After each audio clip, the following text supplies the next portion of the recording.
Hello everyone, welcome in secret study with me. कल के video में हमने जो हिस्ट्री का एक शॉर्ट ट्रिक देखा था, यानी कि भारतीय इतिहास जानने के स्रोत थे, चारों वेदों के नाम थे, 6 वेदांगों के नाम थे और सिंधु सभ्यता के चौहदी हमने देखा था शॉर्ट ट्रिक में, जो जल्दी याद हो जाए।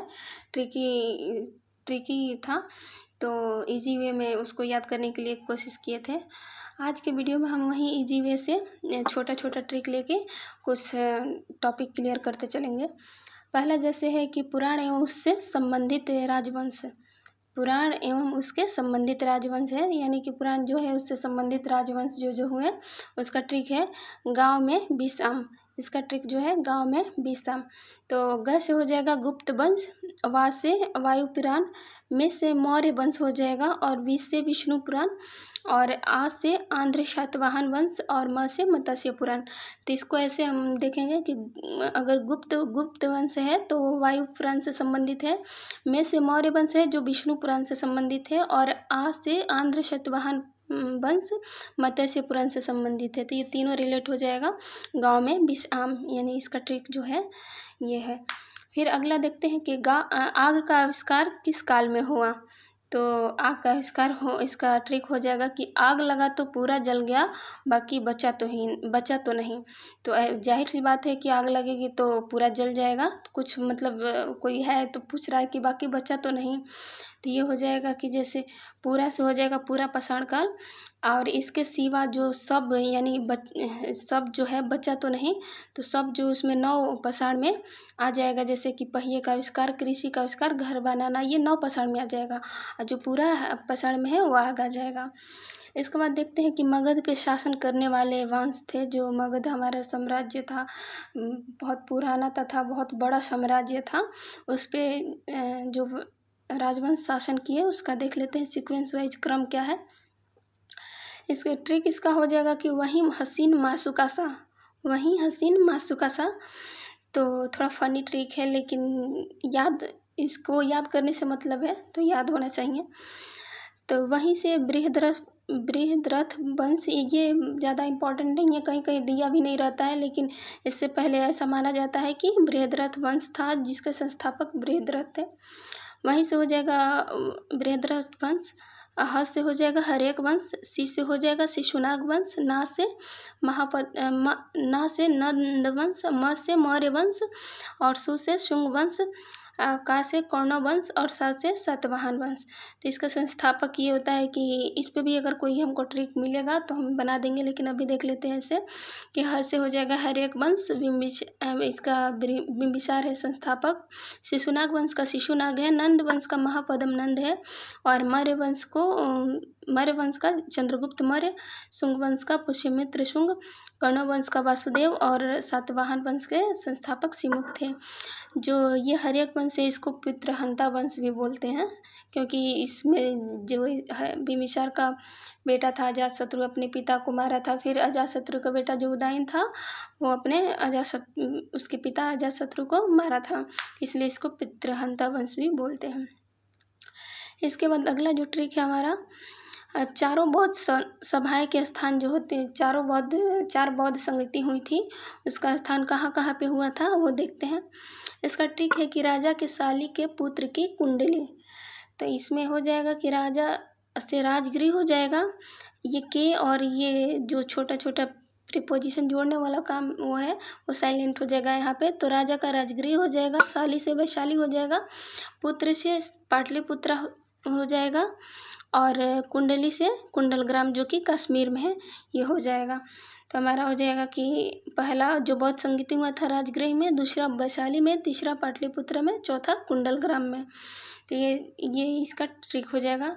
इसके बाद देखते हैं, इसके बाद जो अगला ट्रिक है कि चारों बौद्ध सभा जो हुआ था उसके समय राजा कौन कौन थे, अध्यक्ष जिसको हम बोल सकते हैं, नहीं राजा उसको बोलेंगे ही, राजा यानी इसका ट्रिक हो जाएगा कि आज के अशोक कुमार। किसी मूवी का टाइटल भी होता है कि आज के अर्जुन, चाहे कुछ भी होता है, तो इससे हम जोड़ेंगे कि आज के अशोक कुमार। तो आज से हो जाएगा कि अजातशत्रु, का से कालाशोक, अशोक से अशोक हो जाएगा, कुमार से कनिष्क हो जाएगा। अजातशत्रु के समय जो पहला बौद्ध संगति हुआ था वो हमारा हुआ था ये यहाँ पे राजगृह में।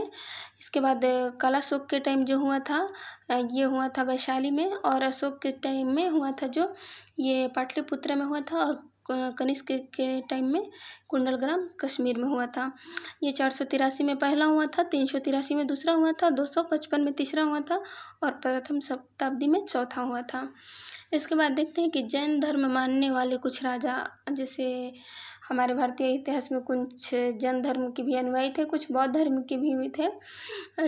जरूरी नहीं था कि एक ही वंश के लोग एक ही धर्म को अपनाएंगे, अलग अलग अपना धर्म मानने वाले थे। तो इसका जो ट्रिक है आउ चखब, इसका है यानी भोजपुरी में इसको बोल सकते हैं कि आउ चखब, भोजपुरी वर्ड है। तो आ से हो जाएगा अमोघ वर्ष, और अजातशत्रु दो है जो कि जैन धर्म मानते थे।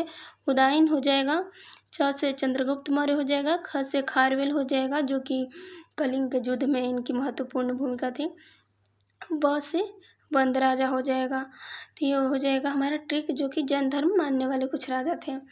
इसके बाद देखते हैं कि जो महमूद गजनवी के दरबार से संबंधित व्यक्ति थे, महमूद गजनवी यानी कि जो 1025 में हमारे सोमनाथ मंदिर पे आक्रमण किया था, इसको बोलते हैं मूर्ति भंजक भी बोलते हैं, क्योंकि ये मंदिरों में लूटपाट किया करता था, मूर्ति वगैरह तोड़ देता था। इसका उद्देश्य था भारत से लूट करना।